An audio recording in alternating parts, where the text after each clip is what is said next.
Alright, I'm back again with the dwarf Opuntias I purchased at the same Cactus Mart. First of all, we'll start with two plants I got. They're the same clone.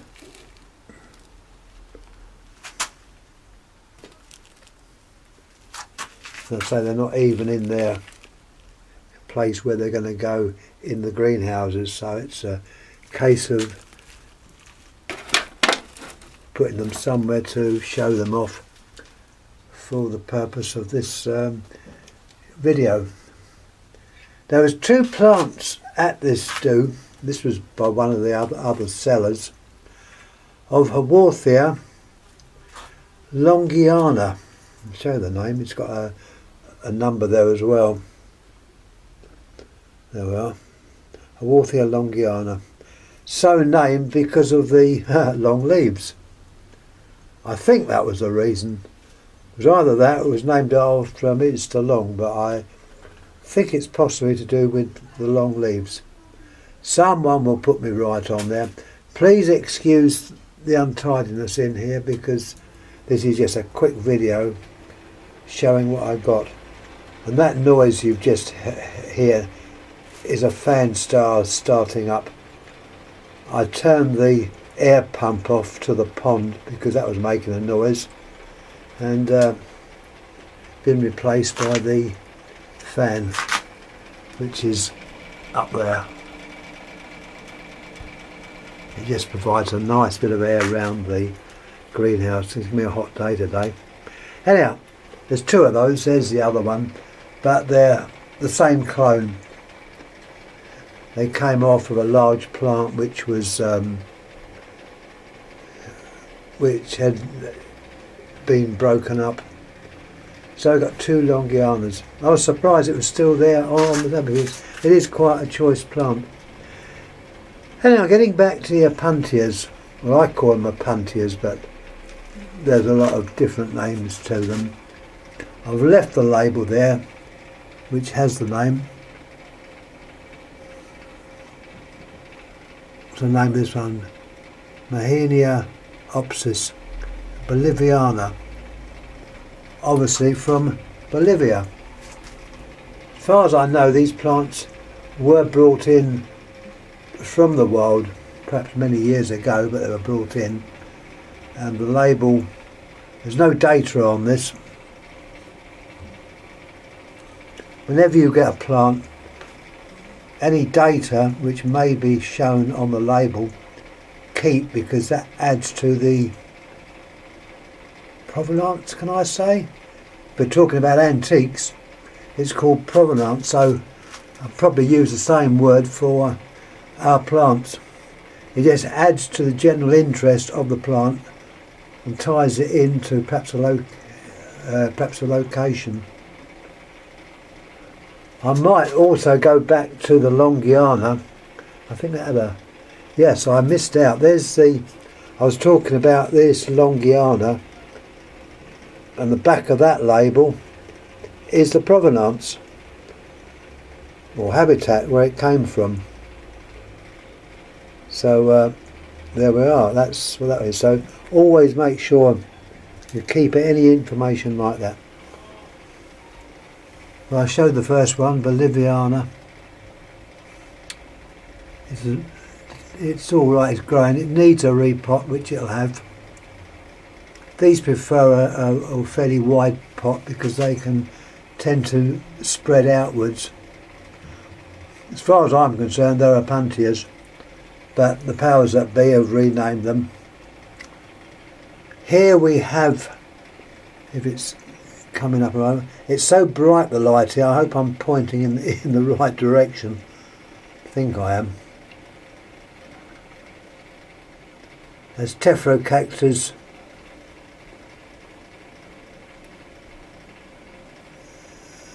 It's a variety Papriacantha. Now I knew this years ago as Opuntia Papriacantha. No data. This is the name. Articulatus, Tephrocarpus articulatus Papriacantha. See, the name Opuntia originally covered a vast group of plants, one of the largest groups within the Cactaceae.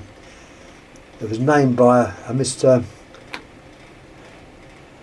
I got get wrong here. It was named after a town or city somewhere by a gentleman called Taunford. I think I'm right on that one. Once again, if I'm wrong, someone please come in and correct me. I like to get the people thinking about these things. Now come to the next one, which, if I'm pointing to it correctly, is a very old species, which in my days was Opuntia versicolfeltii. Now it's Ostrocylindrio Opuntia versicolfeltii. But you can find these, I say, these would probably, if you put the old name up and the second name up on Google, they will probably turn up. Wikipedia is very, very good. In the old days we had books. Well, we still have books, but now it's so easy to just put the name in good old Google. We've got another one here. Now there's a number on that one.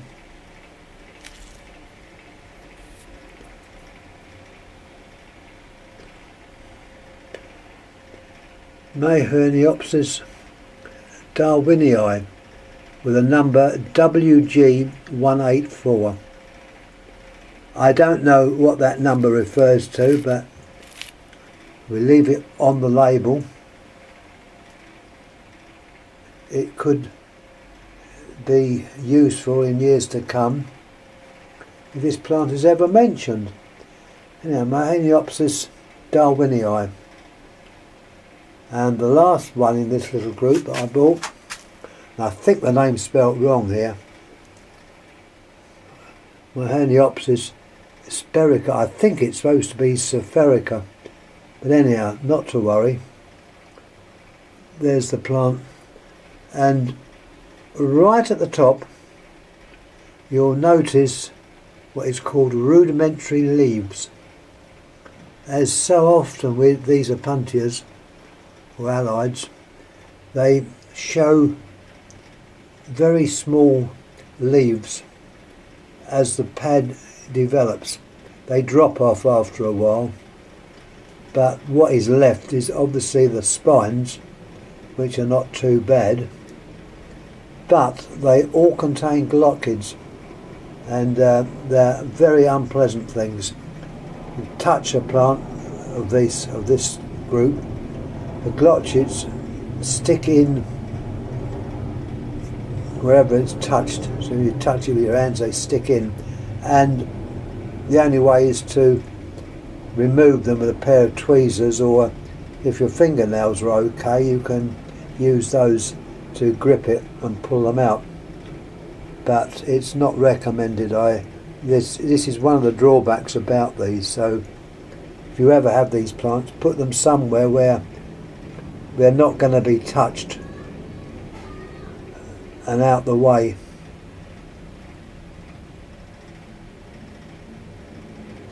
I'll tell a very funny story. It concerned many years ago. I was talking where I used to live in South Wimbledon, or Wimbledon Chase. My neighbour, she didn't like things curved, and as a kid I showed her a plant of Opuntia microdaces rufida, that's the red spined microdaces, and the pad was curved.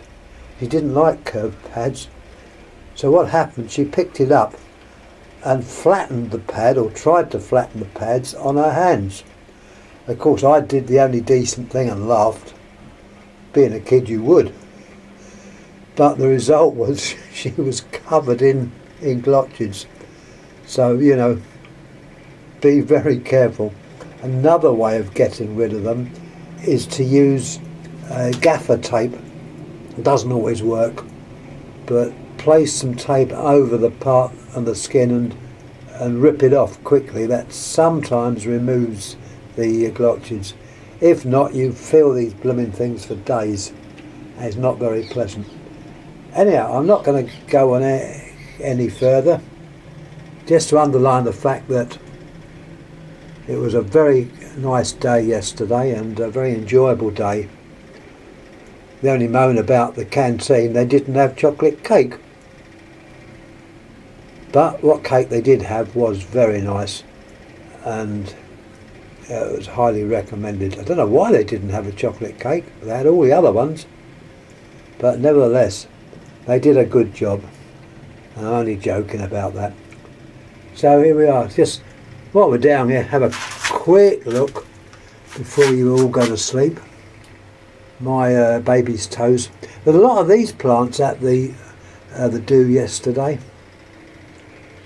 The old mesems are quite popular. I think we're seeing a surge back in to the plants. Such programs as Coronation Street always appear to, in their little cafe place, have a plant, cactus, be it a mammillaria or something, on the table with false flowers, which is a great pity, but there we are, it happens. They got these false flowers, probably from Holland, and that I think has added interest to it. People say, oh, what's that? So we go on. So I'm hoping things will improve. I think they will. Hopefully the societies will pick up new members. Now just change them. This plant at the back here, I had to bring indoors from outside. It's a datura. It's got another name as well, but Brugmansia, which is datura, which is related to the deadly nightshade family. So consequently, is possible. Well, it is poisonous. No flowers on it yet, but when it comes out, they're long, tubed flowers. Datura. In the front of that, we have another cactus, a true cactus. This is a Pereschia. This was standing outside in the garden. I had to bring that in. This area's, we get loads of slugs and snails, which, as you see, don't do the leaves any good. They'll even climb up Spinia puntias and do their damage. Show you how my Plaspelia simulans are coming on. They'll be waiting to make seed. I have put a video up of these. Behind here we have another species of Pereschia. I'm hoping these are showing okay, because I'm having the job to actually see the little monitor screen on this camera. My cataracts is not getting any better. There's another Pereschia. That's Pereschia aculeata, the fairly common one. There are one or two species I'm still after, Bleo being one. I've had cuttings from abroad, and although they produce shoots, they don't seem to survive. They slowly die. It's a toss-up which wins, and unfortunately it's normally the rot that wins, or the dieback wins. What have we got? Show you while I'm down here. There's a Simulans in bloom in the tray. A few Conos, not looking very healthy. Conos get to an optimum size where they've got to be broken up, restarted. It's a pity, but there we are. See there, you've got a plant which part is okay, But what it does in nature, the middle part dies out and leaves the plants to end up with rings of plants. Conophytum. What else can I show you? There's a few plants waiting to be chopped up and propagated. I'll have to do one on the actual propagating, seed raising. There's a few more conophytums mixed with some lithops that had to be broken up. They're just stuffed in there.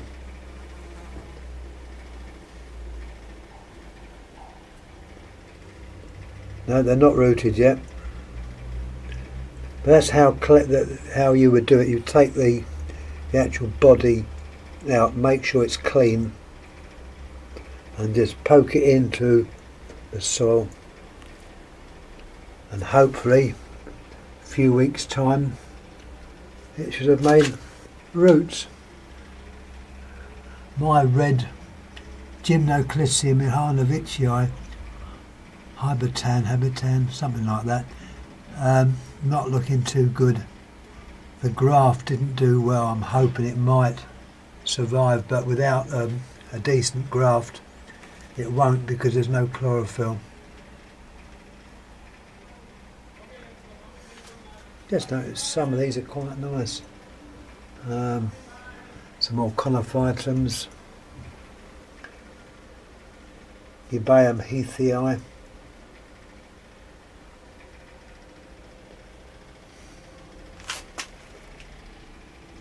I think that's about it for this time.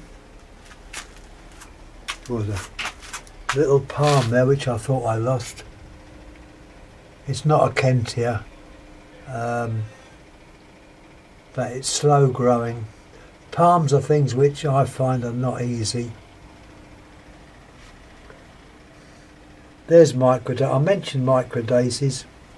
It was one of these, and this looks like microdaisies variety rufida that my neighbour tried to flatten one of the pads. Obviously not that plant, but one like that. I must have been early teens at the time, if I'd reached my teens. And a good sense of humour then. I laughed. Shouldn't have done, but I did. She wasn't very happy.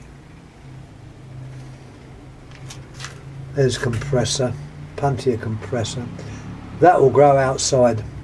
In fact, this was one of the plants distributed by the ISI, International Suckling Institute.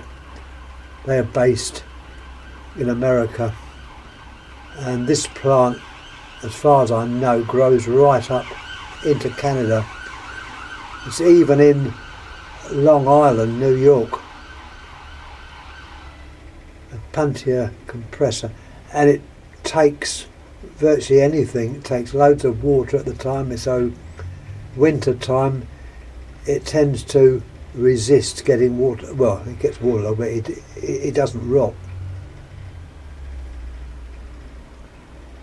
There's a pad which is rooting up. I'll probably go to the branch one day for one of the members. It's just nice looking to see what has changed. This looks like a Eubaeum. It's a bit unusual because it could be Argita petrensis, but the leaves look too big. Got Sericalames at the back. Sericalames is named the fact that Ceres means wax. Seriphyllum species, or it's got a number, slipped me again, sorry. Anyhow, that'll do for this time. Please excuse the untidiness. As you can see, it's a lovely bright day. I don't know whether it's shown because the sun's right in front, so it might have blotted it out a bit. Anyhow, thanks for watching. Please subscribe, please comment, and thank you again for watching. Thank you.